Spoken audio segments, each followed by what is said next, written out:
Pendaftaran Pilgub Jakarta masih 2 bulan lagi, tapi sejauh ini hanya 2 nama yang mencuat. Anies Baswedan menjadi calon pertama yang sudah diusung secara resmi oleh PKS berpasangan dengan Sohibul Iman. Sementara PKB belum resmi, walaupun wilayah Jakartanya sudah menyerahkan nama Anies. Nama yang mencuat kedua adalah mantan Gubernur Jawa Barat Ridwan Kamil. Sejauh ini belum ada parpol resmi yang mengusungnya. Namun nama RK santer diberitakan akan diusung Koalisi Indonesia Maju pengusung Prabowo Gibran pada Pilpres lalu. Kentalnya persaingan dua kubu pengusung Anies dan RK mengesankan pemilihan Gubernur Jakarta November nanti serasa pemilihan presiden lalu.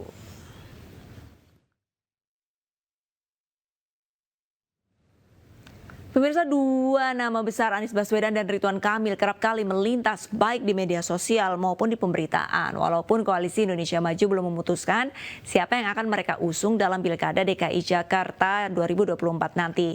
Dan kita simak peta dukungan partai-partai pemirsa. Dalam pemilihan Gubernur DKI Jakarta, Anies Baswedan setidaknya didukung 2 partai, yaitu PKS 18 kursi di DPRD dan PKB 10 kursi. Total ada 28 kursi.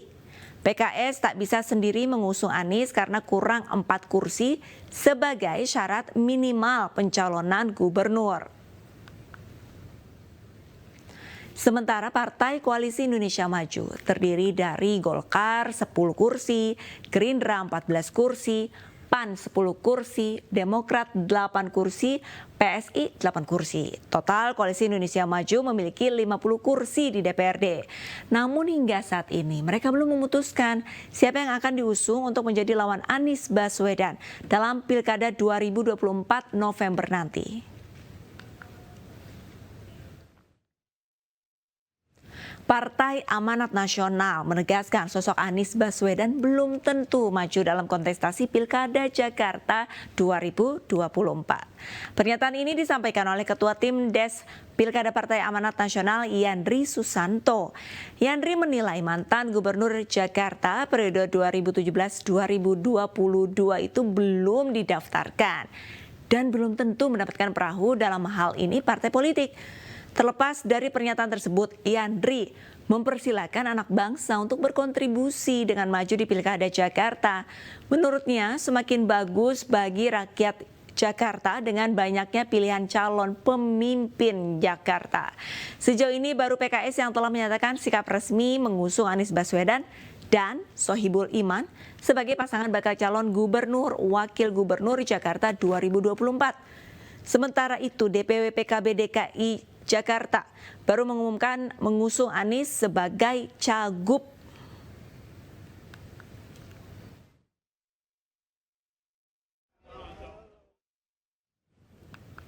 Pernyataan dari PAN mengingatkan publik pada Pilpres lalu pemirsa, seolah ini menegaskan Pilgub Jakarta tidak sekedar pemilihan kepala daerah, tetapi terdapat gengsi tingkat nasional. Berikut potongan dialog rekan kami Syafaati Suryo bersama Ketua DPP PAN Saleh Daulay dan juru bicara PKS Pipin Sopian.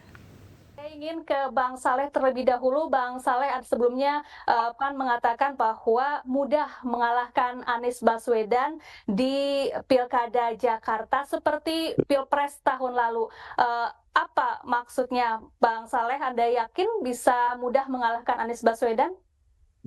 Ya, pertama saya koreksi ya, bukan nggak ada kata mudah di situ, bisa dikalahkan.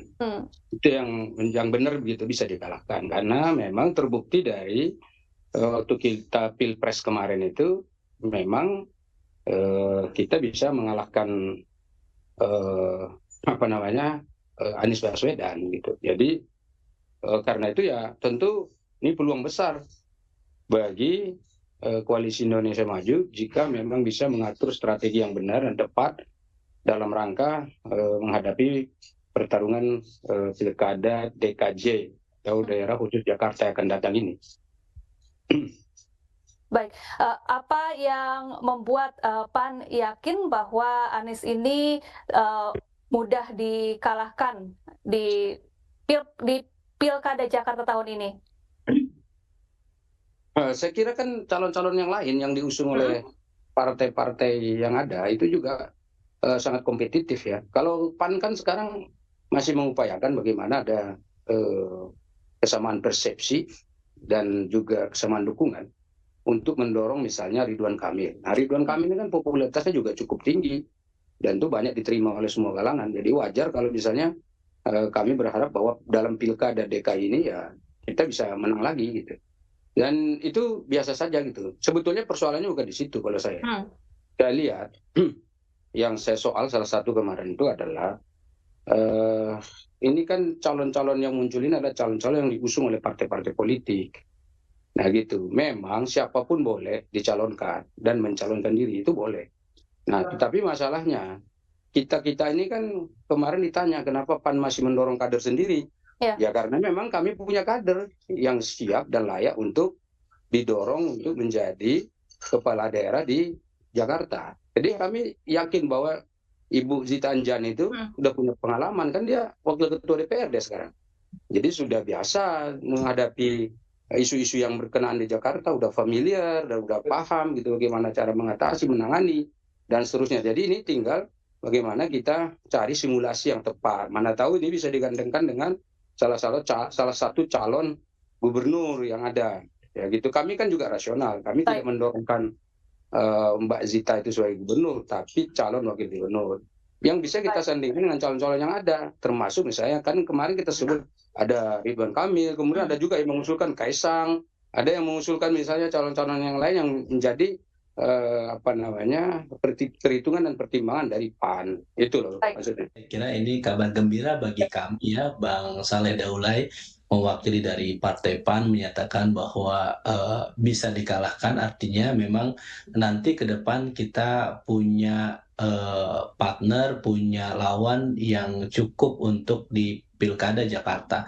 Bagi kami, demokrasi itu penting. Jadi ketika ada salah satu calon, misalnya sudah dideklarasikan, dan kita berharap memang ada calon lain yang juga siap untuk dideklarasikan oleh partai-partai. Sehingga nanti masyarakat tidak seperti beli kucing dalam karung. Jadi saya sangat senang sekali pernyataan Bang Saleh Daulay bahwa di tengah ada isu bahwa nih jangan-jangan Pak Anies nanti lawan kotak kosong karena terlalu kuat elektabilitasnya. Nah, dengan pernyataan Bang Saleh ini menurut saya ini sangat bagus untuk iklim demokrasi kita ya, sehingga nanti pertarungan yang fair yang kita harapkan pada Pilkada Jakarta ini bisa terjadi. Bagi kami yang penting ingat ini dengan lapangan yang datar, ya ada keadilan, ada fairness di situ, tidak ada upaya-upaya untuk melakukan politisasi macam-macam, sehingga pertarungan di Pilkada Jakarta ini bisa adil dan bisa memenuhi rasa keadilan bagi semua kompetitor.